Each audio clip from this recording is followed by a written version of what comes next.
Hello everyone, स्वागत है आप सभी का अमन मैथमेटिक्स क्लासेस में। तो अगर आप अपने एग्जाम में 5 नंबर फिक्स करना चाहते हैं तो इस वीडियो को अंत तक देखिए, क्योंकि आज हमने आपके लिए एक ऐसा क्वेश्चन लेकर आया है जो हर बार एग्जाम में पूछा जाता है। हर बार 10th के एग्जाम में पूछा जाता है, वो फिक्स है, पूछेगा ही पूछेगा। और वो क्वेश्चन क्या है? ये है ग्राफ पे दर्शाने वाला। और ये क्वेश्चन ना हर बार एग्जाम में पूछा जाता है और ये टोटल 5 नंबर का पूछा जाता है। अगर आप अपने स्कोर को 5 नंबर इंक्रीज करना चाहते हैं तो इस वीडियो को अच्छा से देख के जाइए, इस क्वेश्चन को अच्छे से देख के जाइए, क्योंकि ये फिक्स है कि ये आएगा ही आएगा। तो चलिए समझते हैं इस क्वेश्चन को क्या बोलता है। निम्नलिखित समीकरण निकाय को ग्राफ की सहायता से हल करें। दो समीकरण दिया हुआ रहेगा और इसको ग्राफ की सहायता से हल करना है। कोई विधि नहीं लगाना है कि या विस्थापन लगा दिए या और कोई विधि लगा, नहीं, ग्राफ की सहायता से हल करना है। तो वो कैसे करेंगे, चलिए देखते हैं। कुछ नहीं करना है, एकदम इजी वे में समझेंगे कैसे करना है। सबसे पहले फर्स्ट समीकरण को उठाना है, 5x माइनस 6y बराबर माइनस 30। बस पहले समीकरण में पहले x का मान 0 रखना है खुद से। x बराबर 0 रखने पर क्या करेंगे, x बराबर 0 रखने पर तो रखते हैं 5 गुना x का मान 0 minus 6y equal to minus 30। तो ये 0 हो जाएगा खत्म, तो बच जाएगा यहाँ 0 माइनस 6y बराबर माइनस 30। तो माइनस 6y बराबर माइनस 30, माइनस से माइनस खत्म, 6 से काटेंगे तो कितने बार में, 5 बार में। तो y का मान कितना आ गया, 5। ध्यान समझिए, x का मान 0 रखे तो y का मान कितना है, 5। यहां से एक पॉइंट बनाइए। पहले पता है ना, भुज को लिखते हैं फिर कोटि को, पहले x को लिखते हैं फिर y को। तो ये बताइए, x का मान 0 रखे तो y का मान कितना आया, 5 आया। तो इस तरह से एक पॉइंट बना लेना है, ठीक।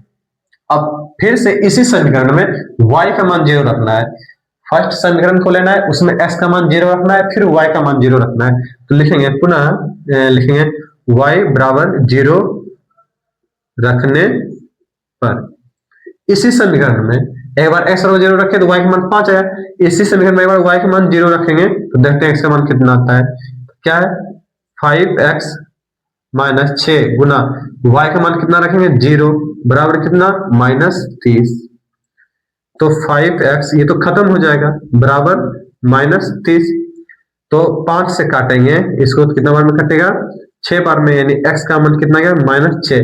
यहां से एक पॉइंट बनाएंगे कि y का मान 0 रखे तो x का मान कितना आया, माइनस 6। इसको पहले क्यों रखें, क्योंकि पहले x का मान लिखा था फिर y का मान, ठीक है। तो यहां से मेरे पास 2 पॉइंट प्राप्त हो गया, किस समीकरण से, एक समीकरण से। अब चलते हैं दूसरे समीकरण में।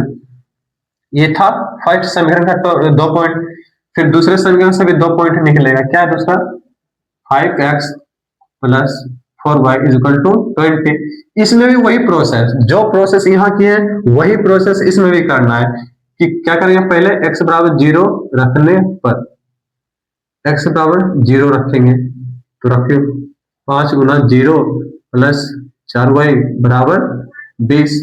तो ये तो खत्म हो गया, तो बच गया 4y बराबर 20। 4 से काटेंगे तो 5 बार में, तो y का मान कितना, 5।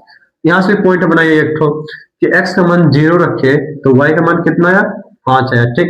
यहां से ये तीसरा पॉइंट आ गया, यानी दूसरा समीकरण का पहला पॉइंट। अब इसी समीकरण में क्या करेंगे, यहाँ x बराबर 0 रखे थे, फिर y बराबर 0 रखे, तो इसमें x बराबर 0 रखे तो अभी क्या करेंगे, y बराबर 0 रखने पर, y बराबर 0 रखने पर क्या हो जाएगा, 5x प्लस 4 गुना 0 बराबर 20। तो 5x ये तो खत्म हो जाएगा बराबर 20। 5 से काटेंगे तो 4 बार में, x बराबर कितना, 4। यहां से फिर एक पॉइंट बना लेंगे, क्या बनाएंगे कि x का मान 4 आया, कब, y बराबर 0 रखने पर, ठीक है। यहां तक कोई दिक्कत नहीं। तो मेरे पास टोटल 4 पॉइंट प्राप्त हुआ, कौन कौन सा, 0,5, एक तो माइनस 6,0 और एक 0,5 और 4,0। एक समीकरण से 2 पॉइंट, फिर दूसरे समीकरण से 2 पॉइंट, टोटल 4 पॉइंट प्राप्त हुआ, ठीक है। इस तरह से पहले बना लेना है और हमेशा 0 ही रखना है। 0 के अलावा और कुछ भी रख सकते हैं, लेकिन उससे क्या होगा, बड़ा हो जाएगा, इसलिए हमेशा 0 रखना है। अब क्या करेंगे, इस चारों पॉइंट को इस ग्राफ पे दिखाएंगे, देखो कैसे। तो इस तरह से पहले एक ग्राफ बना लेना है आपको, इस पे अंक लिख देना है 1 2 3 4 5 बराबर अंतराल पर रहना चाहिए। ध्यान दें नीचे माइनस वाला और ऊपर प्लस वाला और लेफ्ट तरफ माइनस वाला। किस तरह से लेना है ध्यान देना। यहाँ पे हाईएस्ट कहाँ तक गया है 5 तक, -6 तक। तो हम क्या करेंगे हाईएस्ट 6 तक लेंगे क्योंकि यहाँ पे 6 तक गया है, तो आराम से 6 तक और आगे भी ले सकते हैं, उससे कोई प्रॉब्लम नहीं, जहां तक लेना ले लीजिए। और इस तरह से ग्राफ बनाना है और इस पॉइंट को इस ग्राफ पे दर्शाना है। पहला पॉइंट क्या है 0,5, पहला है 0,5। तो ये पता है ना, ये x बताता है, ये y, यानी x की तरफ 0 चलना है, नहीं चलना है 0 मतलब नहीं, सिर्फ y की तरफ कितना चलना है 5। तो जब इस पॉइंट को इस पे दिखाएंगे तो x 0 यहाँ पे और y 5, यानी ऊपर चलेंगे 1 2 3 4 5, ये आ गया।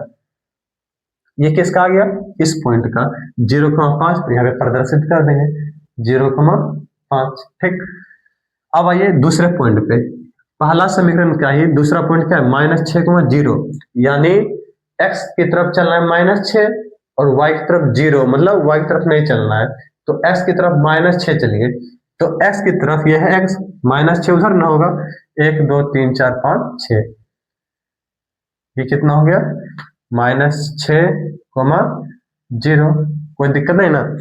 तो ये दोनों जो पॉइंट आया ये पहला समीकरण से था, तो इस पॉइंट को दोनों को मिलाना है। क्या करना है, मिलाना है इस, तो चलो मिलाते हैं, इस तरह से मिला देते हैं। ठीक है, तो ये जो लाइन खींचाया ये पहला समीकरण का था। कौन सा समीकरण, ये लिखना है लाइन के ऊपर में 5x - 6y बराबर -30। तो ये जो लाइन था वो किसका था, फर्स्ट समीकरण का। अब करते हैं दूसरा समीकरण का, ये वाला, ये कितना है 0,5, x की तरफ 0 चलना है और y की तरफ 5 चलना है। तो x 0 यहीं पर रुक जाएंगे, y 5 तो ऊपर न जाना होगा 5, यहीं पे आ रहा है, देखो इसका भी यहीं पे आ रहा है, तो यहाँ क्या लिखेंगे 0,5, तो लिखा हुआ ही है, यहीं पे आ गया पॉइंट पहला। दूसरा क्या है 4,0, x की तरफ 4 चलना है और y की तरफ 0 चलना है, तो x की तरफ 4 किधर, इधर प्लस में चलना है, 1 2 3 4 यहाँ पे। ठीक, तो जो दूसरा समीकरण का जो 2 पॉइंट था वो कहाँ कहाँ आया, एक यहाँ आया और एक यहाँ आया, ये कितना 4,0 था, 4,0। अब क्या करेंगे, इस दोनों पॉइंट को मिला देंगे दूसरा समीकरण से। कैसे मिलाएंगे, इस तरह से,